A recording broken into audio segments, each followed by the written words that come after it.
Bulletin की शुरुआत अफसोसनाक खबर के साथ करेंगे। गुजरात के साबिक वजीर आला केशुभाई पटेल का इंतकाल हो गया है।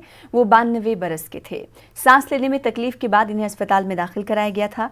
गुज़िश्ता दिनों वो कोरोना पॉजिटिव पाए गए थे, लेकिन इलाज के बाद वो मुकम्मल तौर पर सेहतयाब हो गए। वजीर आला विजय रूपानी और मरकजी वजीर नितिन गडकरी ने केशुभाई पटेल के इंतकाल पर गहरे दुख का इजहार किया है। तो गुजरात के साबिक वजीर आला केशुभाई पटेल का इंतकाल हो गया है। हमारे साथ हमारे नुमाइंदे मयूर जुड़ रहे हैं इस खबर पर मजीद अपडेट के साथ। मयूर, ये बताइएगा कि अगर अंतिम संस्कार के हवाले से बात करें और इस खबर पर गुजरात की सियासी पार्टियां जाहिर सी बात है रंजो गम का इजहार कर रही होंगी, बाकी अगर अंतिम संस्कार के हवाले से जानकारी जानने की कोशिश करें तो क्या कुछ तफसीलात? जी बिल्कुल, गुजरात के पूर्व मुख्य प्रधान केशुभाई पटेल का आज निधन हो गया है। और खास करके केशुभाई वो शख्स थे जिसने बीजेपी को यहाँ गुजरात में एक चेहरा दिलाया था, नाम दिलाया था, और बीजेपी की नींव केशुभाई पटेल ने रखी थी। खास करके अगर केशुभाई की बात की जाए तो जनसंघ से ही वो भाजपा के साथ जुड़े हुए थे। गुजरात के जूनागढ़ डिस्ट्रिक्ट के वो थे और वहां से वो आ रहे थे। गुजरात के 2 बार मुख्यमंत्री केशुभाई पटेल बने हैं और 3 बार अलग अलग सरकार में मंत्री भी रहे।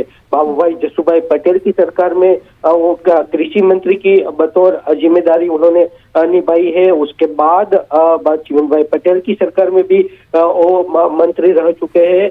और जहाँ तक की बात की जाए तो उनकी जो योजनाएं थी, गोकुल ग्राम योजना, जो काफी गुजरात में सारे गांवों में पहुंची थी, और गोकुल ग्राम योजना से पूरे गुजरात के सब गांव है उसमें बिजली पहुंचाई गई थी, पानी पहुंचाया गया था। वो काफी लोकप्रिय उनकी योजना थी। खास करके इतने बड़े वरिष्ठ नेता है तो भाजपा ने आज जो अभी यहाँ चुनावी माहौल चल रहा है, 8 विधानसभा बैठक की अभी बाई इलेक्शन चल रहे हैं, तो सभी चुनावी सभाएं और प्रचार है वो रोक दिया है और शोकांजलि जाहिर कर दी है। और आज शाम तक गांधीनगर उनके निवास स्थान है, वहां उनका पार्थिव देह ले जाया जाएगा और उसके बाद उनका जो अंतिम संस्कार है वो किया जाएगा। जी, तो क्या इस वक्त अभी उनकी डेड बॉडी को अस्पताल में ही रखा गया है, अभी नहीं लाया गया?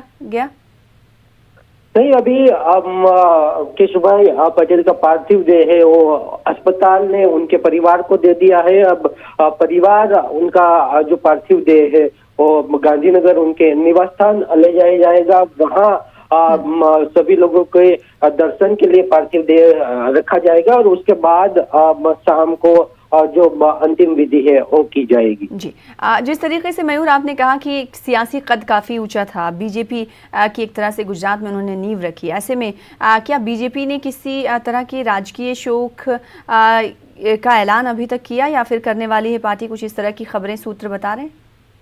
जी बिल्कुल, प्रदेश भाजपा ने अपना जो राजकीय शोक है वो व्यक्त कर दिया है और जो बाई इलेक्शन का जो चुनावी माहौल चल रहा था, जो सभाएं हो रही थी और रद्द कर दी है। और मुख्यमंत्री और प्रदेश अध्यक्ष भाजपा के सब अभी गांधीनगर आने के लिए रवाना हो गए। यानी चुनावी माहौल में आज भाजपा की तरफ से सब सभा है और जितने भी चुनावी प्रचार है वो बंद कर दिए और शोकांजलि प्रकट की है। जी, मयूर ये बताइएगा कि साबिक सीएम थे और जब इनकी मृत्यु हो गई तो इनके जो डेड बॉडी है क्या वो बीजेपी के दफ्तर को लाया जाएगा, आखिरी दीदार के लिए लोगों के लिए रखा जाएगा?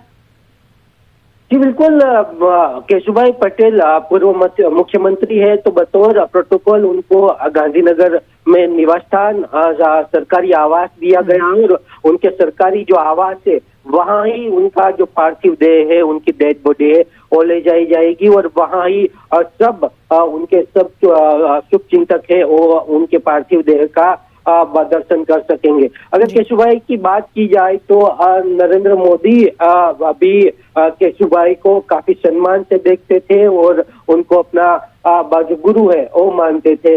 उनके साथ काफी लंबा उन्होंने काम किया है। शंकर सिंह वाघेला ने उनके साथ काफी लंबा काम किया है। जो अमित शाह है उन्होंने काफी लंबा काम किया है। और जब गुजरात में भाजपा की नींव रखी जाती थी, गुजरात में भाजपा को एक चेहरे की जरूरत थी, तब केशुभाई पटेल का चेहरा सामने आया था। और केशुभाई पटेल के चेहरे, एक किसान पुत्र का चेहरा लेके भाजपा पूरे गुजरात में हर लोगों के घर घर पहुंची थी। और उन्होंने भाजपा को सत्ता के शीर्ष स्थान यानी पहले कदम पे भाजपा को पहुंचाया था। भाजपा की पहली सरकार जो बनाई थी वो केशुभाई पटेल के अगुवाई में बनाई थी। दूसरी बार भी भाजपा की जो सरकार है उसके भी मुख्यमंत्री केशुभाई पटेल रहे थे। और बाद में जो भूकंप हुआ गुजरात में, उसके बाद नरेंद्र मोदी आए थे। यानी केशुभाई पटेल का जो राजकीय जीवन है वो बतौर सांसद भी उन्होंने काम किया है, बतौर विधायक भी उन्होंने काम किया, बतौर मंत्री भी काम किया और बतौर मुख्यमंत्री भी काम किया। और काफी लंबा उनका राजकीय जीवन है। और उसमें कितने भी नेता है वो उनके साथ काम कर चुके हैं और वो केशुभाई पटेल को उनका गुरु मानते थे। साथ ही अगर बात की जाए तो उत्तर प्रदेश के राज्यपाल आनंदीबेन पटेल को सक्रिय राजनीति में लाने में केशुभाई का काफी अहम हाथ था। केशुभाई भी है जिन्होंने जो गुजरात के पूर्व मुख्यमंत्री आनंदीबेन पटेल और अभी वर्तमान उत्तर प्रदेश के राज्यपाल आनंदीबेन पटेल को राजकीय राजनीतिक जीवन में उनकी पारी शुरू करने में मदद की थी। जी, और इस वक्त तस्वीरों में आप देख सकते हैं, दूसरी तस्वीर टीवी स्क्रीन पर हम जो दिखा रहे हैं, केशुभाई पटेल जो कि साबिक वज़ीर आला थे गुजरात के, उनकी जस्द खाकी को एम्बुलेंस के ज़रिए सरकारी आवास पर, सरकारी रिहाइश गाह की जानिब ले जाया जा रहा है, जहां पर आखिरी दीदार के लिए आवाम को और साथ ही पार्टी लीडरान के लिए रखा जाएगा। तो सियासी सफ़र कैसा था, इस पर नज़र डाल रहे थे, रोशनी डाल रहे थे हमारे नुमाइंदे मयूर। बहुत शुक्रिया मयूर, तफसील से जानकारी इस हवाले से फराहम करने के लिए। तो आज